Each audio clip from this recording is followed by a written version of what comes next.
Dakota land where the skies are wide and the freedom stands. With a Bible in my hand and a prayer in my heart, living this life where the wild plays its part. Dust on my boots and my hat pulled low, got my trusty rifle and I'm ready to go. Hunting the game as the sun hits the sky in the heart of the 701. I feel so alive. Guns and the 701, that's how we roll. Faith in the good Lord, that's how we hold the line of the legacy that runs through our veins in this wild, wild land where the spirit remains. We're living free, living bold side by side, with God on our plate and our hearts open wide.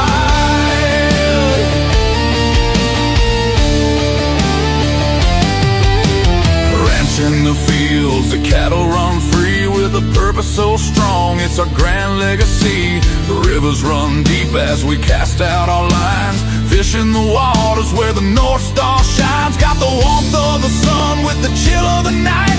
With every shot fired, we're ready to fight for the freedom we cherish. The second is true. With family beside us, we stand through and through. Guns in the 701, that's how we roll. Faith in the good Lord, that's how we hold the line of the legacy that runs through our veins in this wild, wild land where the spirit remains. We're living free, living bold side by side,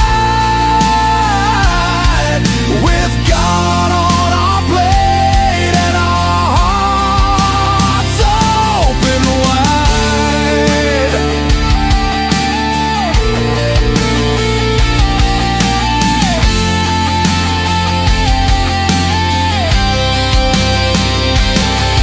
In a world that's spinning with sins that they wield, we stick to our values. Our fate is revealed with the word as our guide.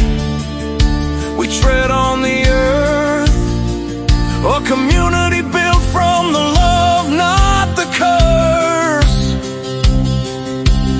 Raising our voices, singing loud through the night, for God and our freedom, we'll continue the fight. Let the rifles ring out, let the spirits align. In North Dakota's embrace, our souls intertwine.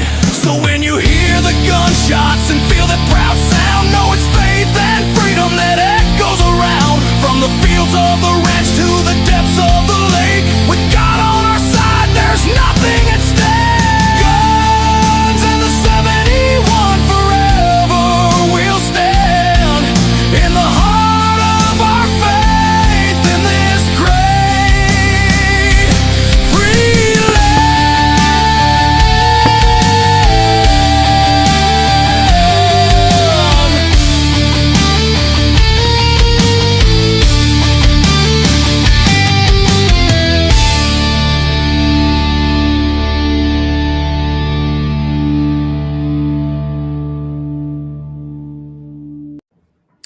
All right. Good evening, everybody. Thank you for tuning in. That's episode 194, Guns in the 701, and we're coming up.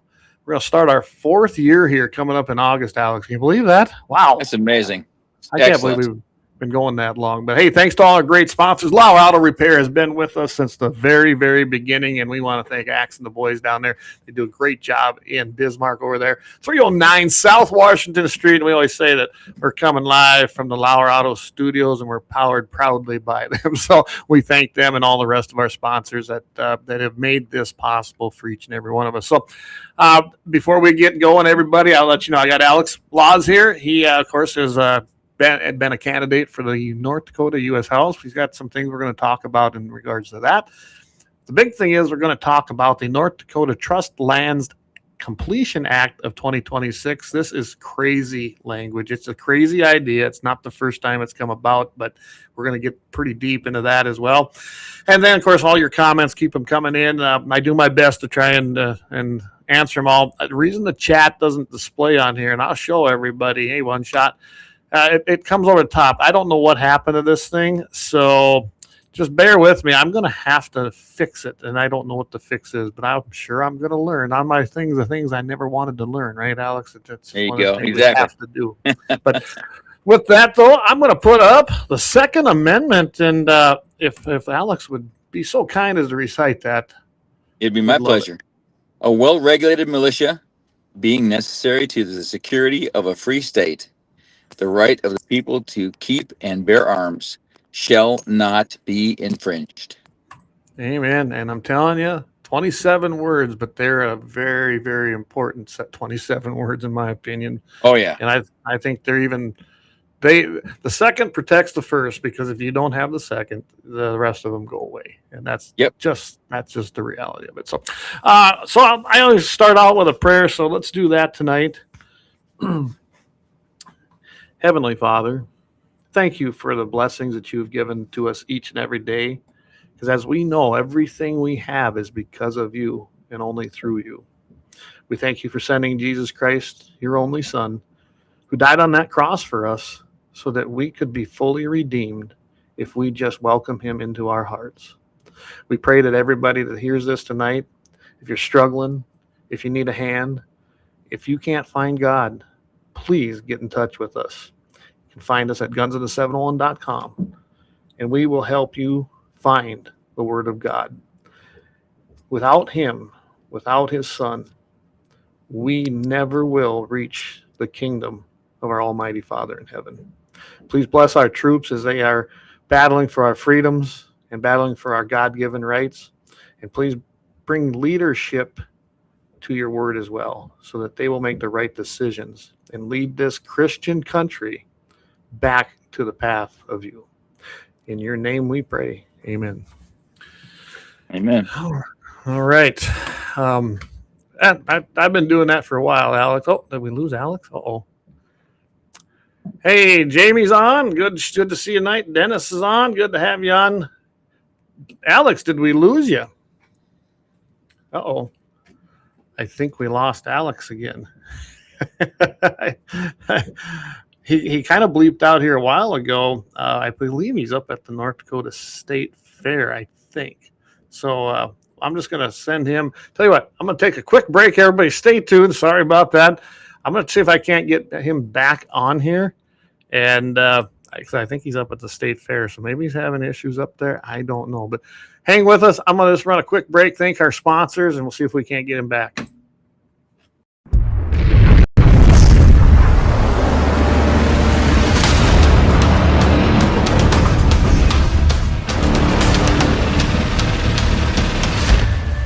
LAUER Auto Repair, located at 309 South Washington Street in Bismarck, North Dakota. Give them a call at 701-258-6308. The team of mechanics at LAUER Auto can take care of any problem your vehicle is having. And when you do business with LAUER, you can be assured you're doing business with a pro Second Amendment America First repair shop. There are plenty of other auto repair shops in the Bismarck-Mandan area. But why take a chance at patronizing a shop that might not have your beliefs at heart? Make no mistake.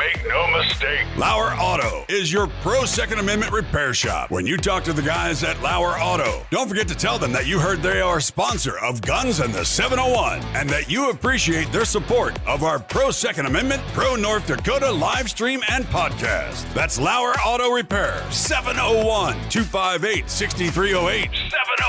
701-258-6308. Located 309 South Washington Street in Bismarck, North Dakota. When you want it done right, go where lemons go. Kalon's Auto Service, owned and operated by Kalon and Misty Foss, lifelong locals with over 25 years experience. From modern rides to classic restorations, they can handle it all. Top quality work, fair price, and honest hometown values. Located just one block south of Highway 12 on 6th Avenue West in Lemmon. Kalon's Auto Service, serving you with all your auto repair needs. For the best gun gear for every and any situation, Little Angry Man Arms LLC has you covered. Top-notch guns from top-name brands like Winchester, Glock, Sig Sauer, and Ruger to essential extras from Magpul, Streamlight, Hollow, Sun Optics, and more. Little Angry Man Arms LLC have everything to make your shooting adventures a success. Visit littleangrymanarms.com today and gear up for your next big hunt, competition, or home defense. Don't miss out on our exclusive deals. Little Angry Man Arms LLC, based in Trail City, South Dakota, your ultimate hunting partner. At Horton LaserCraft, we believe in the power of personalization. Whether it's a cherished memory, a special occasion, or a unique gift, our custom laser engraving brings your vision to life. Our expert craftsmen and state-of-the-art technology ensure every piece is a work of art. From personalized decor to one-of-a-kind keepsakes, Horton LaserCraft makes every moment unforgettable. Horton LaserCraft is owned and operated by a local veteran and his wife located near Thunderhawk, South Dakota. They provide custom laser products at a reasonable price, and their turnaround time is fast and efficient. Custom board cutting, glassware, decanter sets, mugs, assorted stainless steel jewelry, assorted tags, decor, custom acrylic nightlights, and much, much more. Call them up at 605-545-7535. Horton LaserCraft, where memories are engraved.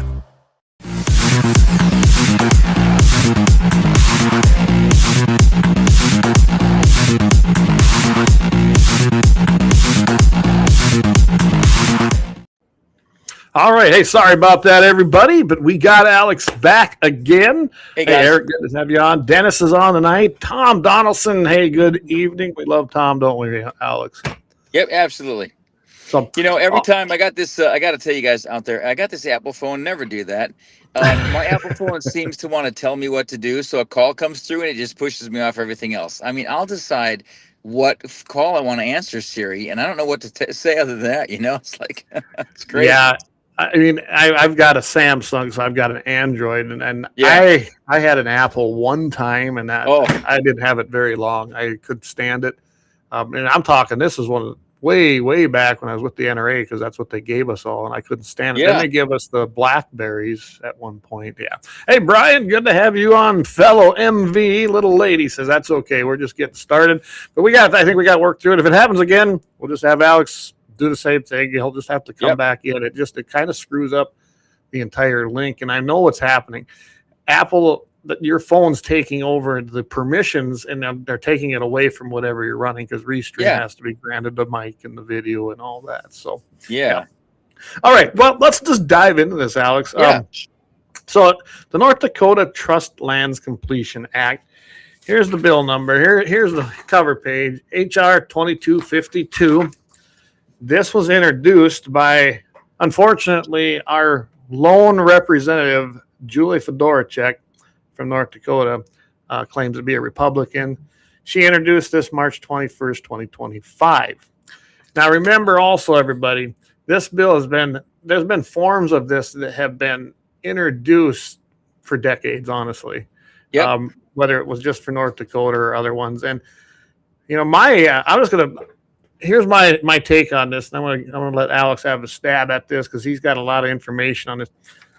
They basically, essentially, I live in the heart of Standing Rock, and for some reason they want to take and they want to make the reservation whole again.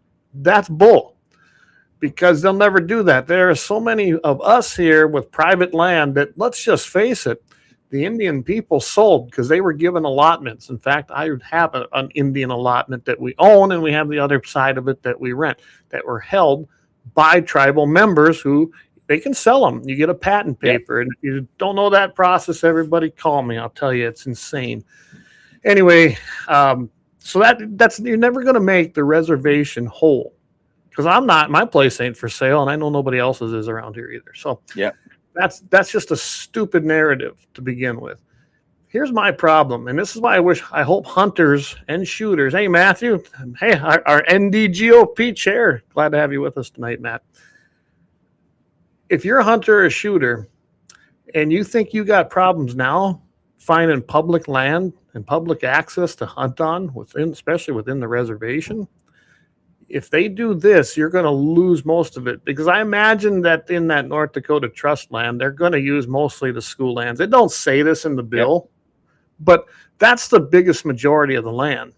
Yep. Every township was given a section of land when this was created. So that's your biggest part. And a lot of them have been sold off. There's the 2 quarters I rent, the other 2 quarters I didn't get it, but they sold to another guy. I tried to buy them too. So they've been sold.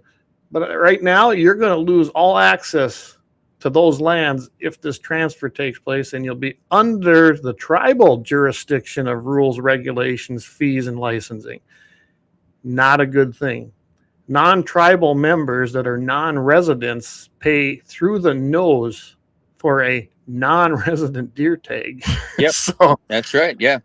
And you can be a North Dakota resident. It don't matter. I live in the boundary, so I'm considered a non-tribal resident, and I still pay if I want. I don't do it, but I could still pay through the nose to get one of their tags. So this is going to be very problematic, especially with all you guys that keep hollering about public access. You got to be fighting this thing tooth and nail, because you're about to lose a whole bunch of it if this takes place. Go ahead, Alex. Yeah, I couldn't say any better. The bottom line is that this is a well-disguised land grab.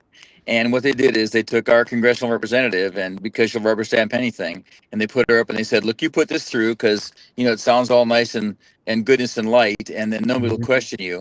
To the point that they even had her on the radio where she was saying things like, I don't know what they're going to do with this land afterwards, but it's really a good idea that we do this. Now, look, here's the bottom line.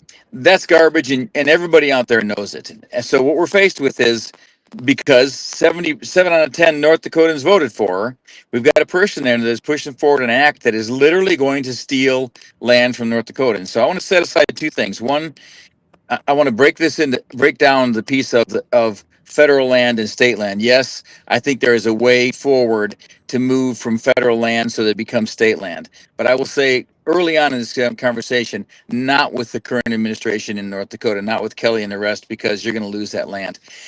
Sorry about that out there if I just insulted those guys, but that's the reality. They're here to take the land.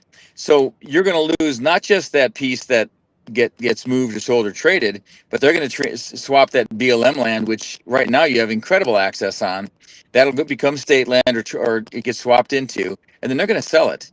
And every mechanism for this is in this bill. And I was talking to Clay about this, and they write these bills because they're going to do them, not because they write a sentence in there. So, for example, there's a sentence in there that says they can sell that land for less than $500 an acre, and one person gets to make that decision in North Dakota and one in Washington. And you get no recourse but an inspection. They wrote that in there because that's what they plan on doing. That's the bottom line. Yeah, and it's they've got it in here. I was just looking, valuation, section 4 of this bill, and that's where they talk about this, the equal value and the overall state value of the state land and what they can do. And it looks like to me it falls under the Secretary of State's office here in North Dakota, and it doesn't really say who it's going to be at the Fed level, but I imagine it'll be somebody within the United States Department of Interior. Yeah, which would be probably somebody's going to do exactly like they're told. Yeah, well, I imagine Burgum's going to have a big say in that. He is the Secretary of Interior. Yep. So think about that. Yeah, and here it is. It's right here. It's in section 4 of the valuation, and then it comes under D, low value parcels. The Secretary, with the consent of the state, may use mass appraisals, oh boy, a summary appraisal, or a statement of value made by a qualified appraiser, I imagine a hand-picked one, carried out in accordance with the uniform standards for professional appraisal practice to determine the value of a state land grant parcel or a parcel of unappropriated federal land to be conveyed under this act instead of the appraisal that complies with the uniform appraisal standards for federal land acquisitions. If the state and the Secretary agree that the market value of the state land grant parcel or the unappropriated federal land is applicable, less than $500,000 and less than $500 an acre. There it is. It's right there in black and white. Yep. And what that all means, everybody, you get no say. Oh, yeah. No say whatsoever. and they write it in there because they're going to do it. And there's another piece here that's so important. They just do it out of hand. They just think that no one's going to read this, and you're going to just accept it because, oh, we're going to make the reservations whole. So there's several flaws here. One is they're not going to make the reservations whole, and they're not going to make them self-sufficient with this simple bill. That is cover for fire. And the fire is that they're going to move that land and swap land so that you can't get a hold of it. You're never going to touch that land. And once it's gone forever. Absolutely. Someone, hey, whoever's calling my cell phone, I am sorry. You will have to call me back. So, and I want to read this one here too. I remember when we were talking off air here. So grazing permits, which is found under hazardous materials, which is an interesting subtitle in miscellaneous. I don't know why it's there, but here's how this will work with if you have a grazing permit, and this is on the other side. So, I've been worried about what happens here. Say you have a lease with North Dakota Trust Lands for the school land, which I have 2 quarters, and many people, they do. We lease it. We run our cattle on there, and it's not a free for all like people think. That's based on fair market rentals, not like the allotments that are set by Congress. If you think that those of us with governmental allotments, which I can do nothing about, I'd buy the land from them, but they won't sell. That's part of the grassland system of the United States Forest Service and managed there. And of course, falls on the Department of Interior. But that land goes with the base acres that you own. Well, it was established at the beginning of this system that come off the watersheds. That's why it's called, like here, Cedar River grasslands.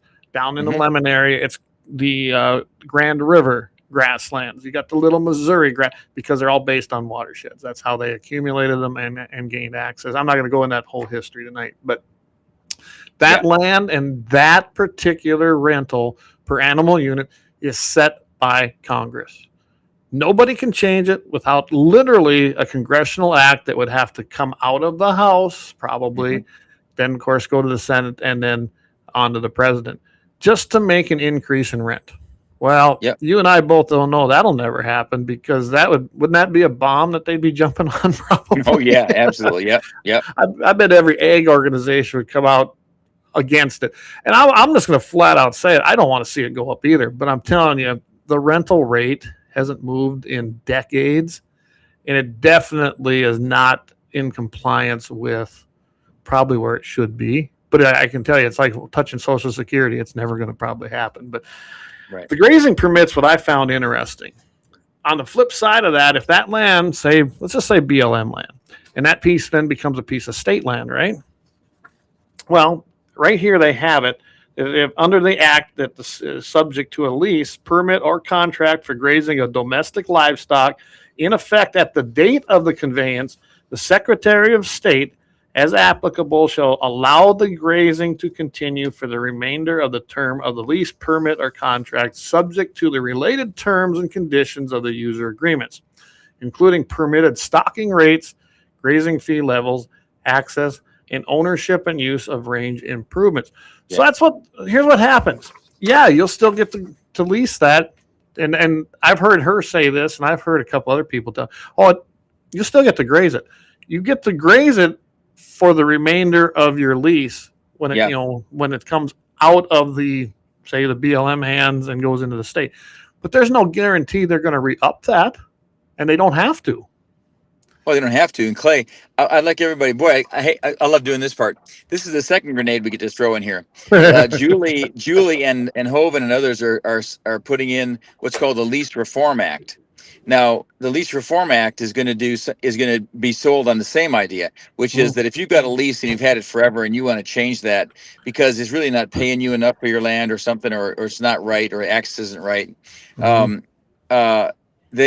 want to change that, but they're pushing it through so that they can change it. And it also has to do with access to land. So this is something that, and Clay and I were talking about this. Nothing is done in government projects without a plan ahead of time. You don't write it if you don't plan to do it. They don't write these plans if they don't plan to do it, and they do it in conjunction. So they sit down, and there's something about profiting from work. Let's say that, I'm just going to say it, and people can call me if they don't like it. Let's say you're an inexperienced secretary who gets to be a PSC person and elected to Congress, and you make $175,000 a year. You're profiting from the government and your inexperience. But when you work to profit from your position by writing laws like this, that's wrong. And that's what's happening right now. Yeah, absolutely. That's exactly what's happening.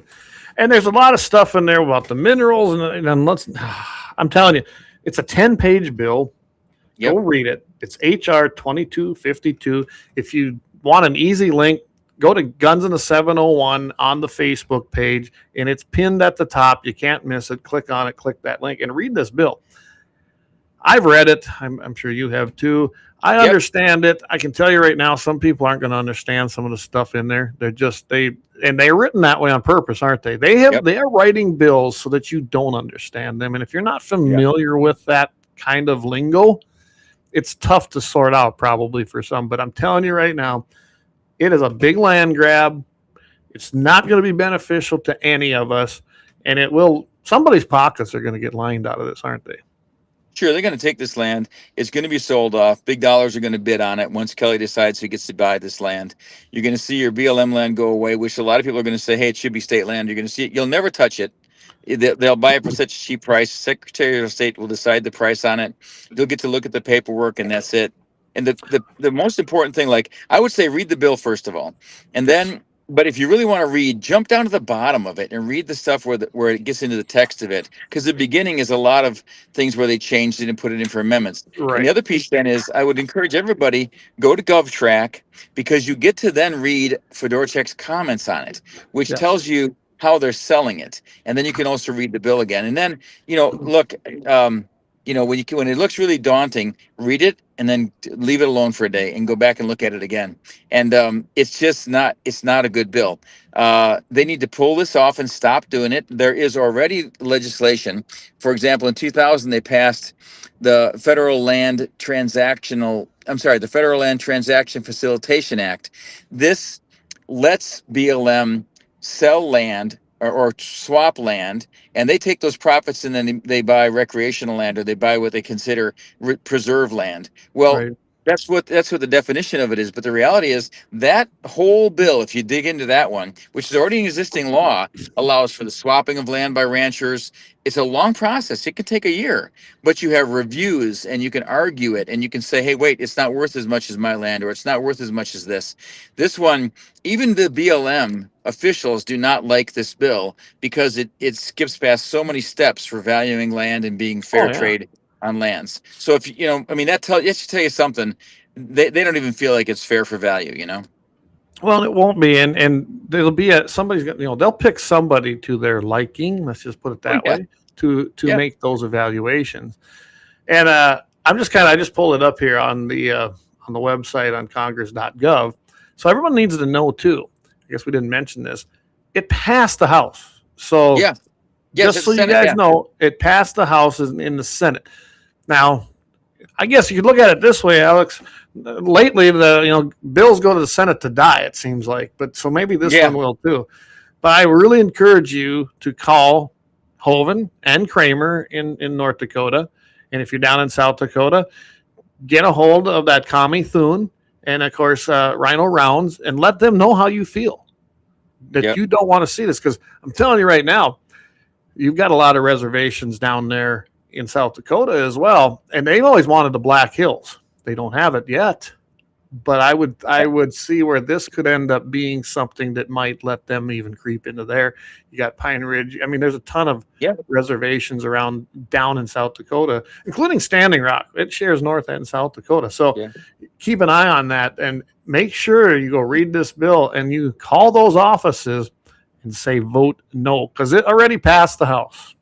Yeah, you should still let Julie know you're upset with her that she did this, because she snuck it through. They started this whole thing when the Iran thing kicked off. I talked about this during the campaign. Yes, they snuck it onto the bill. They got a bunch of people who voted it. Some other people that voted for it don't care about it because it affects.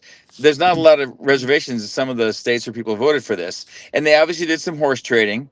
And they wanted this done because money's involved. And Julie has ownership of land near these state trust lands. You need to look in depth at this. It's not a good thing. She should be called to task on this. When you look up the date and the actions that took place, it really ramped up in May. But so it was placed on the calendar on April 2nd. From there, the 19th of May is when it really started going.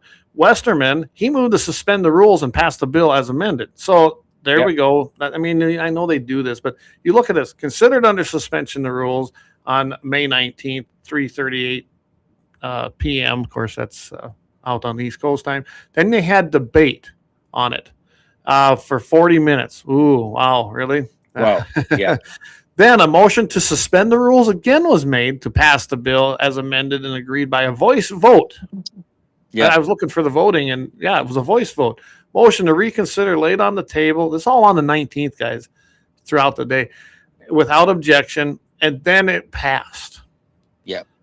I mean, it went to the Senate. I mean, they passed it on a voice vote. That's the part that pisses me off when they do that. I like to see them put their names by a yay or nay.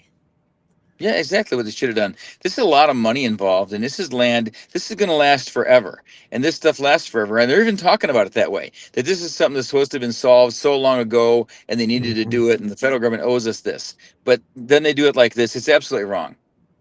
Yeah, absolutely. Yeah, I really wanted to bring this to everybody's attention. I bet you some people listening tonight, or when you catch the replay or catch it on the podcast, you probably never heard of this bill. And I kind of take, so I guess I take a little bit. I should have been on this publicly earlier. I knew about it, and I honestly, Alex, I didn't think it was going to go anywhere because it didn't before. And I thought like it was die in the Congress. Yeah, I thought it would die in the Congress. They're so tactically good at stealing that they put it up when a bunch of other stuff was going on, and they did some trading. I don't know what the trading was, but I guarantee some people traded for it. Oh, absolutely. They bought some votes somewhere for it because, and like I said, I don't have a record of the vote because it was a voice vote. Yeah. So I have no clue who voted and who didn't. I never liked that, especially, I mean, it seems like a small bill, right? It's not. Yeah. We're talking about millions of acres of land. This isn't just, I guarantee it. Yeah, they call it the North Dakota Act, basically. But I guarantee you right now, this will follow suit everywhere. It absolutely will. It absolutely will. In fact, you know, Clay, you're familiar with Standing Rock intimately. I talked to the Economic Committee or Council on Standing Rock about this, and they're like, "Yeah, this is a good deal for us." I said, "Do you realize that at a minimum 40,000 acres of land, not just mineral rights, but of land that's in BLM, will be lost?" And that's some of our most accessible land in North Dakota, right? You can camp, you can drive, you can do everything on BLM land. You can't do a lot of that in state trust land, for those who are listening out there. And he said, "You're kidding. What? That doesn't make any sense." He said, "Many of the tribal members hunt that BLM land." So my point is, they're going to lose too, but they've been sold this bill of goods, you know? Well, yeah, they're being told that this is going to help unite the reservation and bring it whole again. I've heard that term, I don't know how many times. It is not going to bring it whole again. And they say that by saying, well, North Dakota possesses these trust lands, so they're, you know, I've even been told they're rightfully the reservations. I said, no, they're not. They were sold and they were given. Okay. And I don't care how pissed off people get about what I'm about to say. We fought the war. You lost. Live with it. We are here. This is not going to change. You're entitled to nothing, period. And that is my feelings. Now, I have a lot of friends that are Indian and tribal members here. But that tribal council is one of the most corrupt. You want to see a model of corruption and how to do it? Look to the tribe. Period. Well, I think that's why they got targeted. I think that's why it was so easy for them to put this narrative together to say that they were going to help the tribes on this, because then it sounded like they were helping the tribes on it. They could bury the fact that they were actually going for a land grab, and then listening to her explain it. And you know, Hoven, you didn't hear Hoven talking about it because he knows he can't defend it. Yeah. Well, just that. Think about it. It's kind of like history repeating itself, taking land again, right? Yeah. From the tribe, and they don't realize it. They think they're going to get this gift, and it's not. It's not a gift. It's going to be a problematic situation for all of us. What if this passes? And I hope that in the Senate, I kind of been watching the Senate on this. There's not much movement on it right now, but I know they're pretty. I don't think we're going to see much on this unless they sneak it through. You need to watch this stopgap bill, you know, to finance the government. Yeah. And make sure it doesn't sneak in there. Yeah. And it could, and I think the thing is too, it does matter if you call Hovind or Kramer, even though Hovind's going to profit from this, and I don't know if Kramer will or not. The reality is that it does matter if you call and if you write, because they don't want that. Okay, it's easy for them to say, you know what, it's not the time for this, and it's not the time for this. There's other ways to do this. If you really need to move federal lands into state lands, or if you need to make someone whole, or farmers need a section because their section is hard to get to, there's ways to do that. I wholeheartedly agree with that, but not this one that undervalues it or steals it, and then one person gets to make a decision. That's just wrong. Well, and the idea of turning land over to the tribe for management is one of the worst ideas. I live here. You want to? Yeah. I'll take you on a tour. Anybody that wants, and show you how they manage their land here. They don't. They don't do anything with it. And I've been to those lease meetings, which are getting interesting when you're trying to lease a piece from them. By the way, if you don't know it, if you try to lease a piece of Indian ground, which might be an allotment owned by a tribal member, or it might actually be within the trust. By the way, they'll stick that land in their trust. By the way, that's a whole nother subject. If you have a tribal member that wants it, you could have had that for 40 years, and somebody decided they want it, and they are an actual tribal member. They can get what they call, and they call it this. This is the term, Indian preference, and they will get that. So you're not guaranteed anything. Essentially, you're a North Dakota citizen, but you are not a tribal you're not a tribal member, so you have zero rights within the reservation for any of their stuff in all reality. So I want everybody to be aware of this idea of transferring land into their ownership and or trust is a horrible idea, and it will be detrimental to all of you, especially the hunters. Guys, these people who come out and go hunting, and they don't hunt on the tribal lands, but they hunt within the reservation, say like on private land, like mine, or and BLM lands, might be state trust lands. There's an array of public access lands within the tribal system. Well, if they start giving that to the tribe, you won't have access to this, or you're going to have to pay $300 and $400 for non-resident tags. I have to look it up, but someone told me it's like $300 now for a deer tag if you're a non-resident of the tribe. So keep that in mind, everybody.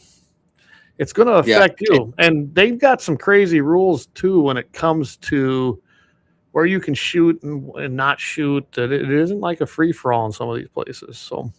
Yeah, it doesn't follow the same fish and game rules for sure. And I can tell you, if it's like Turtle Mountain and Spirit Lake, and no disrespect to the tribal members up there, but they don't have the game to hunt anymore because they hunt it out. So it's not even going to be worth hunting if you did have it. But the reality is, guys, that when this is the kind of structure that it's two things. One is it's bad, but we need to stop voting for people that have the audacity to put this stuff in front of us and try to pass it as laws. That's where it has to start, because they don't care enough. We could put forward good legislation to say, you know what, we need to move some BLM land over here. We need to sell this or do that and make better ranching and better grazing. And maybe we even need to look, Clay, maybe you're right. Maybe eventually we need to look at reforming and updating some of the rental rates, even though I'm not really in favor of putting any more pressure on cattle or farmers.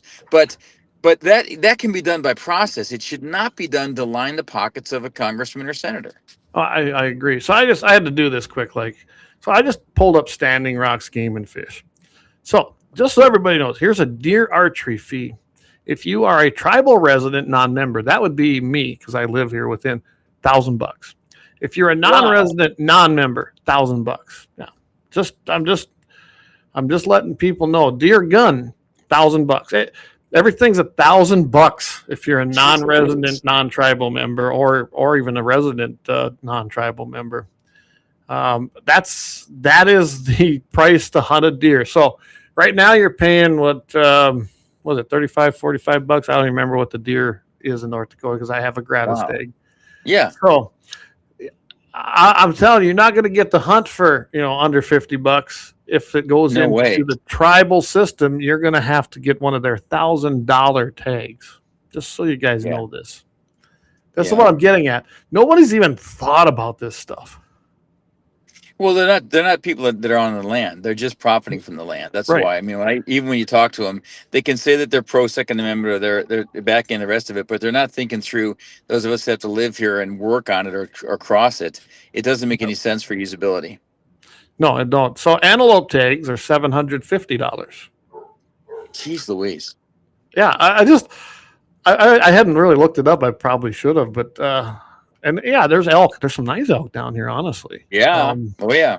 Very, very nice elk. So trophy bull tag lottery, four tags is what will be available for spouses and tribal members, non-members and non-resident non-members. Lottery dates, blah blah blah. Well, you can still put in for them. You got till the 31st of July. $20 entry fee just to apply. All lottery. If you draw, it's $5,000 now. Oh yeah. So if you're a non-member resident or a non-resident non-member, it don't matter. It's $5,000. Just so everybody knows for that trophy bull tag, you can get cow or spike or raghorns for $1,000, which is still honestly. I look at that because literally I can travel about 75 miles to the east and get on an elk on tribal land, and I've got friends over there. I guarantee I spend way more than $1,000 when I go to Colorado or Wyoming. I haven't done it in a while to go elk hunting. I mean, when I look at that cost, that's actually to me not so bad. $5,000, so, that's up there. Yeah. But that's just 3 species that we looked up. Yeah. And I was thinking, Clay, that there's going to be people out there that say, like, we're bashing this Trust Land Completions Act pretty badly, but they would probably saying, like, well, look, we do need some reform.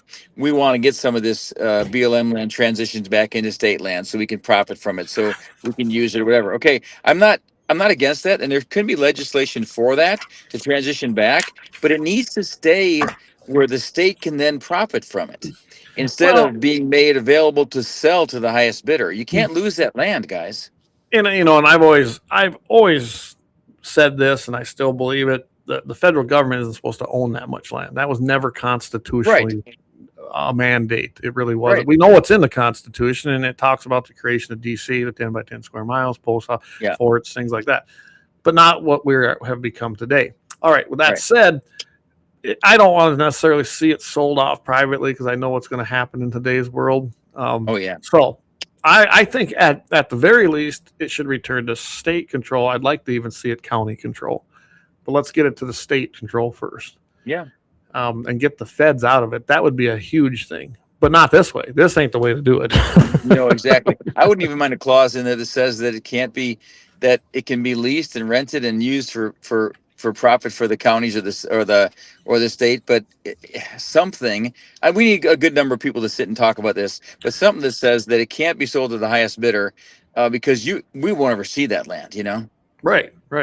So we got a couple comments come in here. Hey, good to see you, Dan. Dad's on there. Hey, Kelly, good to have you on tonight. Justin, good to have you here. So Tim Billman, I'll just put it up here. Maybe you'll be able to see it. I don't know. Maybe you won't be able to hear. He says, why doesn't the Sioux tribe go against the data center that is talked about by Mandan? Because they are downstream. Aren't they worried about poisoning the water now? That's good point, right? I mean, they protested. They rioted. That wasn't a protest. They rioted over the pipeline here a few years back and destroyed their land. I wasn't far from that. And I'm telling you right now, you'd think they'd be concerned, but I haven't heard anything. Have you? No, I haven't heard nothing out of the tribe. No. Kelly asked, what about pheasant? Well, let's take a look. I'm happen to pull that up here. So non-resident, non-member, $150 for a season permit. Tribal resident, which would be me, non-member, $75. Really, that ain't bad. No, it's not bad. And it's for the season. Unlike North Dakota, if you're a non-resident, I think now you can get 14 days. You can split it up 7 days. Same with South Dakota. I hate that because I live right here on the border. I used to buy back in the day. I had a North Dakota, a South Dakota, and a tribal license to hunt pheasant, or actually small game, because I was on all of it. And back then, the tribal was 5 pheasants. The state, North Dakota was 3, and we had a lot of pheasants in, and South Dakota and North Dakota were both 3. So I literally could have 14 pheasants a day. Wow. legally. That's great. Man. Hunting tribal land, North Dakota and South Dakota. But I would buy that $100 license as a non-resident at that time for North Dakota, I think it was. And I think it was about $100 because I was a South Dakota resident. But now, I mean, I won't even do it for South Dakota. I'm not paying that kind of money for 14 days. No, no, it's too short. Yeah. And I remember I went and testified. You know, I thought it was a bad idea. They don't care. It was about the money. I always tell everybody, remember, your game and fish departments are the biggest fee hunting operators in your state. They own nothing. They don't have animals. They don't. They got some land, but they don't do nothing but sell you tags. Just remember that. Yep. Let's see, dances. I think they are not rioting because lots of the ego money that paid them to dry up. Okay. And then Kelly says, is this all BLM lands? I don't know, Kelly. I mean, it could. I don't think it'll be all of them. We don't know. They don't have specifics. This bill is just authorizing it to happen. Yeah. Essentially. So there's a piece. Yeah, Clay, that's really good. That's really important you ask that question. So when you look at it, and this is the complexity of it. There is some BLM land. Some people say as much as 40,000 acres that could be converted and could become into state land. That's what I'm concerned about, because that land then is under state control, and that doesn't mean it has to stay there at the benefit of the state. That can then be decided upon by the governor to either close down or to limit access or whatever. And right now it's got a lot of access. So I think you need an honest broker on this, and I don't think that's the way to do it. But there's a lot of other land that's going to move. Yeah. Well, and I wonder about things like Army Corps of Engineer land. I mean, talk about the riots that took place. That took place on Army Corps of Engineer land along the Missouri River, which, by the way, you or me could have never went down there and camped and did what they did. No, it was illegal. Ever. Yeah, and they got away with it. But we saw how they treat their land if they really don't. I remember going and I can take you any day to Fort Yates and show you what Fort Yates looks like. I'm telling you, they are a lot of times their own worst enemies, honestly. Yeah. The town is just, and I'm not saying there isn't towns off the res that don't look that way, but that particular town, which is that's our county seat for Sioux County, and really the center of business for county and for tribal, and it looks like a dump. That's how they take care of things. Just so you guys, it's right along the waterway, by the way. So that doesn't seem to concern them when they're doing it. Dan says NGO, gotcha. NGO money, that makes more sense. And that, by the way, when they did that, when they were rioting the pipeline and protesting, that costed the state of North Dakota millions of dollars to clean it up.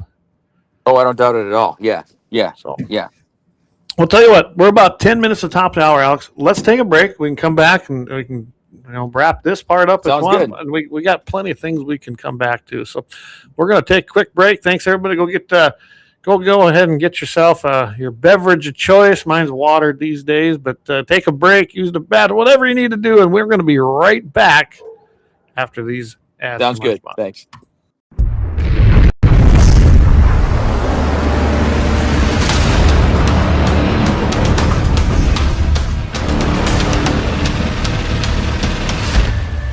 LAUER Auto Repair, located at 309 South Washington Street in Bismarck, North Dakota. Give them a call at 701-258-6308. The team of mechanics at LAUER Auto can take care of any problem your vehicle is having. And when you do business with LAUER, you can be assured you're doing business with a pro Second Amendment America First repair shop. There are plenty of other auto repair shops in the Bismarck-Mandan area. But why take a chance at patronizing a shop that might not have your beliefs at heart? Make no mistake.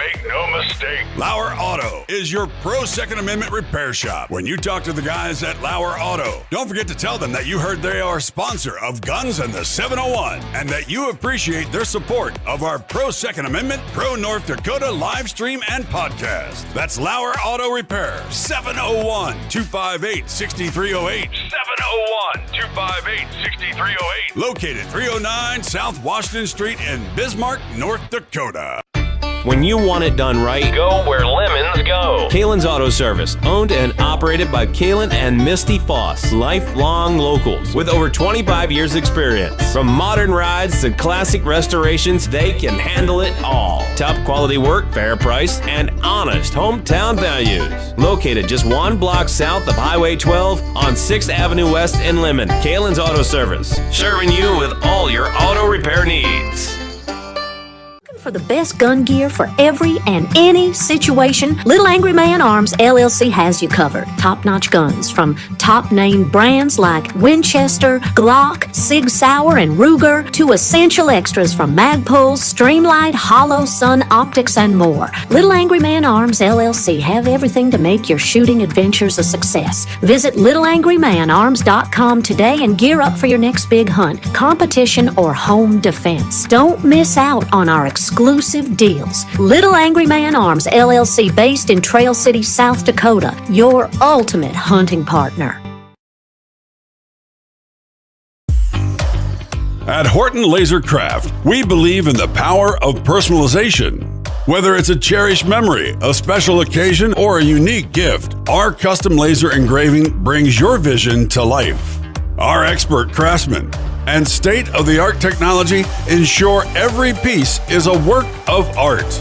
From personalized decor to one-of-a-kind keepsakes, Horton LaserCraft makes every moment unforgettable. Horton LaserCraft is owned and operated by a local veteran and his wife located near Thunderhawk, South Dakota. They provide custom laser products at a reasonable price, and their turnaround time is fast and efficient. Custom board cutting, glassware, decanter sets, mugs, assorted stainless steel jewelry, assorted tags, decor, custom acrylic nightlights, and much, much more. Call them up at 605-545-7535. Horton LaserCraft, where memories are engraved.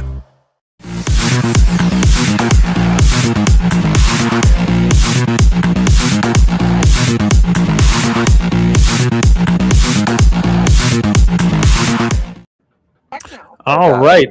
We are back, everybody. Welcome back, Guns 701. Again, thanks to our sponsors. Lauer Auto Repair has been with us since the very, very beginning, and we can't do it without great sponsors like them. And, of course, our newest sponsor, which we love. I love doing business. I've been doing business with these guys for a long time here. Crappie Crick Feeds LLC, Jason and Megan Holm. You can reach Jason at 605-850-3998. He came on board as one of our top tier sponsors. He's got mineral for your cows. He's got mineral for your goats. He got chicken feed, dog food, liquid and salt needs. I mean, you name it. He's got it. And he really pushed his garlic salt. And I bought these barrels, and I'm telling you guys, were fantastic. And I got to get back down there and get some more. And we've been trying to get hay put up just as he has. But again, these guys do a phenomenal job. Pro Second Amendment, as conservative as you can think about. And I'm telling you, Crappie Crick Feeds is your place to go. Crappie Crick Feeds, LLC, Jason or Megan Holm, 605-850-3998 down there in Glad Valley, South Dakota, just outside of Isabel. Give them a call and go get some great service along with some great feed for your livestock needs. All right.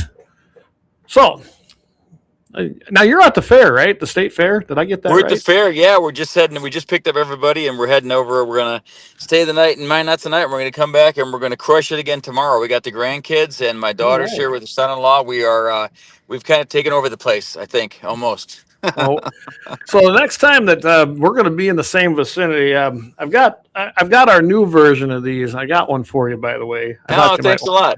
Have one of those, and represent the brand, right? Absolutely, yeah, I'll do that. But nothing else. If I see Tom, I can give it to him. But I don't get over there that much up in that country. But we'll figure it out. If you're in Bismarck sometime, let me know, Alex. And I can tell you, Bismarck is. I can get up there, fairly with enough notice generally. So I'd kind of like to get down into your area and talk to some of the folks down there sometime and get a feel for how things are going down in your area. We need to do that. I know we were going to do that before the primary, it just didn't work out. But yeah, I would love to take you out and just we could. Let's talk off air here, or we can talk tomorrow. There's a couple places we could go and just have a meet and greet, because there's still people around here that they know your name, but they don't know who you are. I think that'd be great. I gave them signs, so we had their signs out. There you go. There you go. All right. Still do. Yeah. We plan on staying in it, so we should definitely talk with those folks. We know that there's a whole process here going forward that we gotta work through, with the next year or so, whatever. But for everybody out there, we'll stay in it and we'll be at it. So yeah. Hey, Kelly, he wanted to get a good email address to send Julia a letter. I will get that to you. I will, buddy. I can send it to you here after the show as well. It is on our website, but the best thing, email is great, but I love calling their office, and I call the DC office.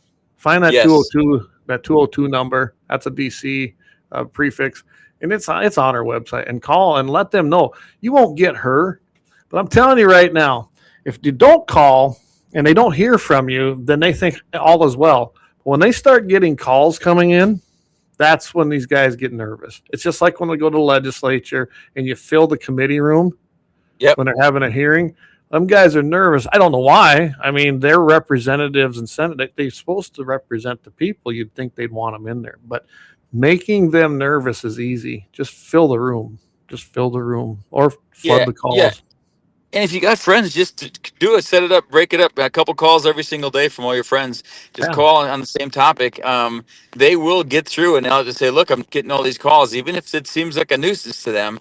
Yep. I mean, it shouldn't be a nuisance. They should want to hear what you're saying, Oh, absolutely. And again, it passed the House, but you can let her know your thoughts on that. So you need to call Kramer and Hoven in North Dakota and Thune and Rounds in South Dakota and tell them what you think. The nice thing about the Senate is every state's only got 2 senators, so it's equal. Yep. So there's 4 people you can call. And I can tell you that right now, if you call our senators, they'll take heed to your calls.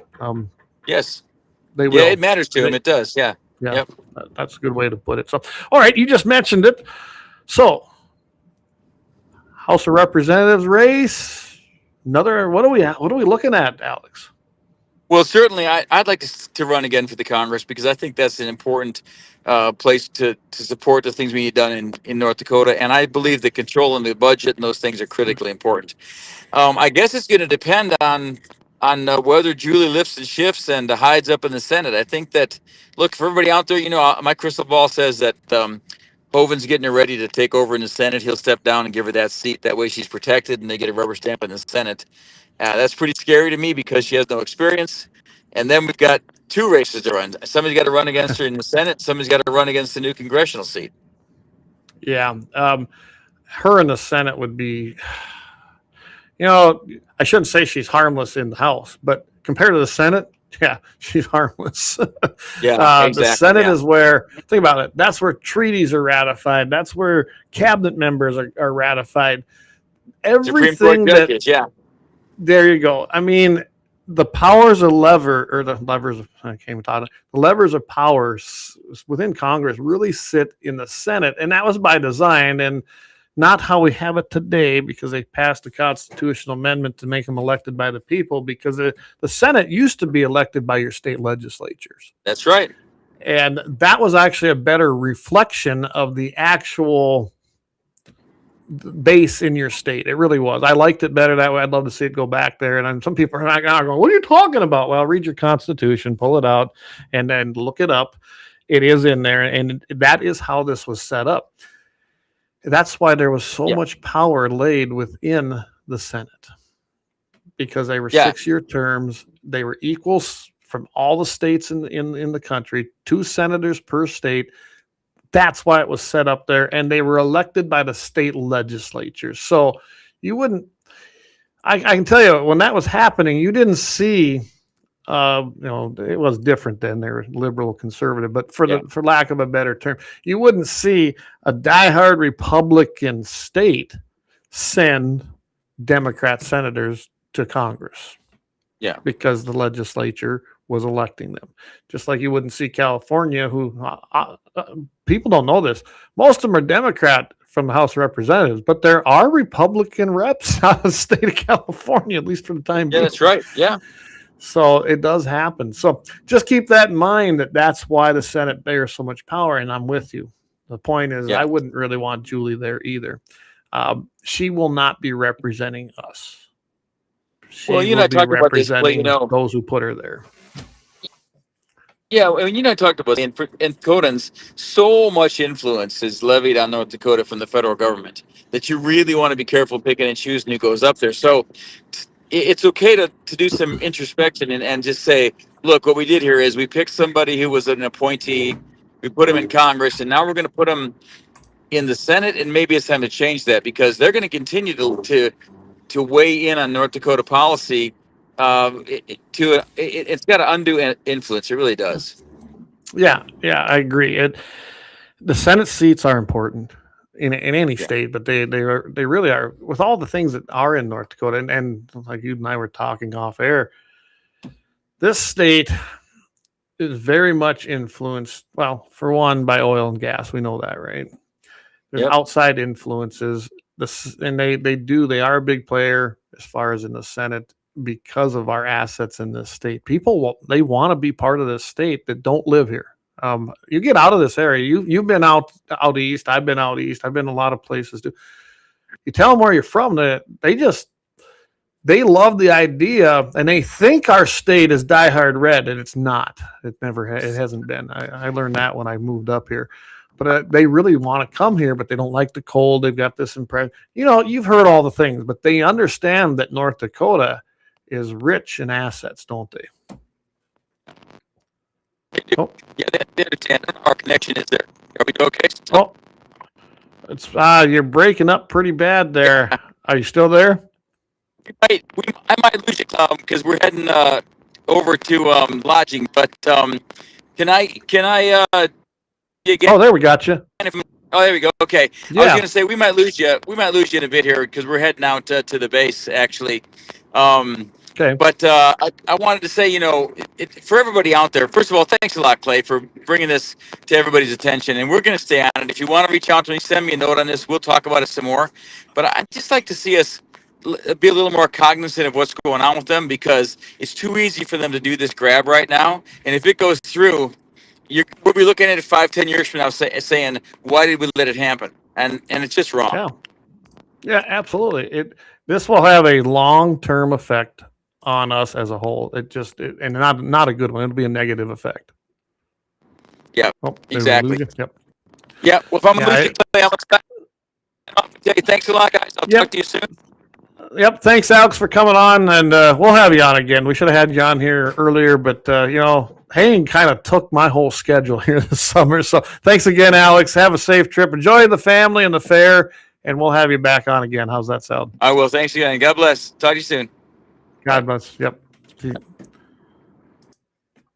All right, guys. That was Alex Balazs. He was a candidate for the U.S. House. So you heard him tonight. He's talking about running and staying in the fight. I don't know where that path is going to go. We're going to talk about that. But, obviously we ain't going to be able to do that. He's running into some bad service there as he heads out to the base up there by Minot. So we appreciate Alex coming on. He's a diehard conservative.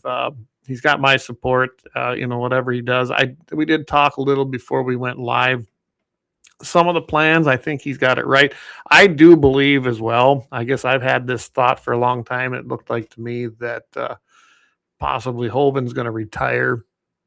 And I imagine Julie would try to run for that. That would be a logical term. Whether it's in North Dakota, South Dakota, your reps seem to do that. Rounds did that.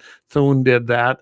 A lot of the reps, especially when you have only one per state in our two rural states, that it seemed like a logical step for them. So, yeah, we might see him do that. I guess Rounds was a governor too. So, that's just where they go. He went from governor to rep to Senate. So it doesn't surprise me that would be what would be happening. John Hoven's been in there a long time in North Dakota. So he's probably maybe looking to step down. Hey, I want to thank whoever. I don't see it right away. I just see that somebody scanned our QR code. So right there it is, and they subscribed. We want to thank you for that. That helps keep this boat afloat as well, and we appreciate everybody.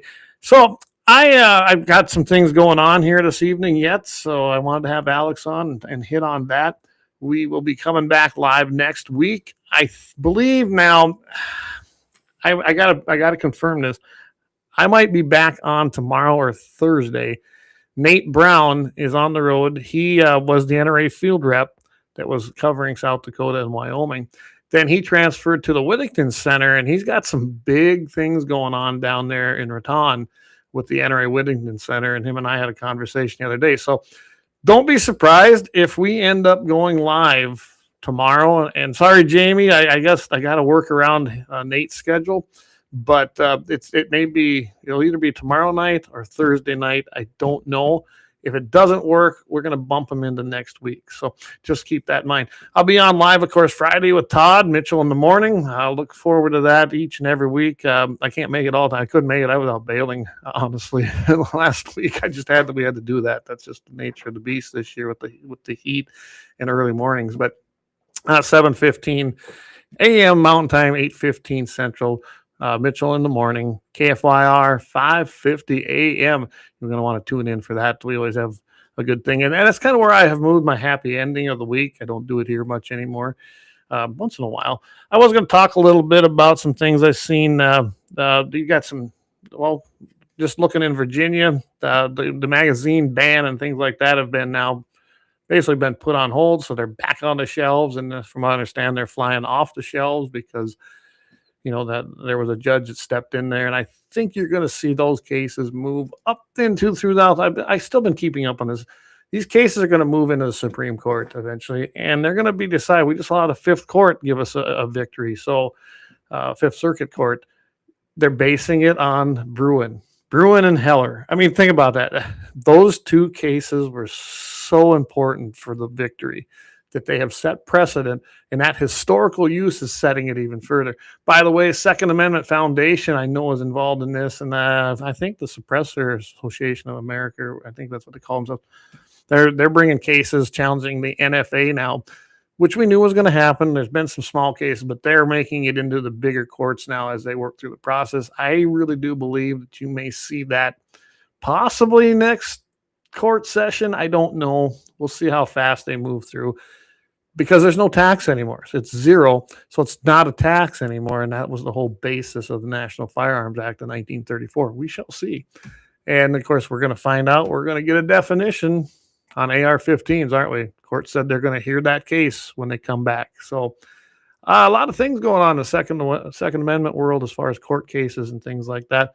I'm going to be changing some things up here and trying to bring you some new information on other subjects pertaining to the firearms world. Just been kind of working on stuff. I won't be launching that probably till August, just so everybody knows that. With that, everybody, I'm going to call it an evening. I thank each and every one of you for following. Subscribe. Don't forget, subscribe, follow, and share on all of our social media platforms. I can tell you right now, Facebook has been taking Leon and this channel and pretty much leveled it off in the algorithms. They've been really dinging Leon horrible. We can't actually, we're not suggested anymore in any of the feeds on Facebook because we supposedly violated things. It's getting close to election time. I imagine this is going to get worse. If you're over there on X, formerly Twitter, go check us out.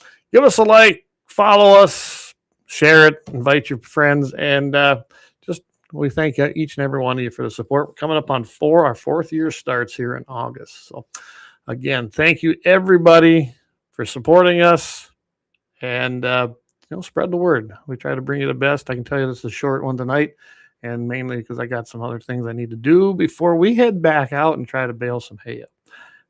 That's the season we're in. So again, everybody, thank you for tuning in. And don't forget to tune in on Friday, KFYR 5:50 a.m. radio, Todd Mitchell in the morning. I'll be on there, 7:15 a.m. Mountain, 8:15 Central.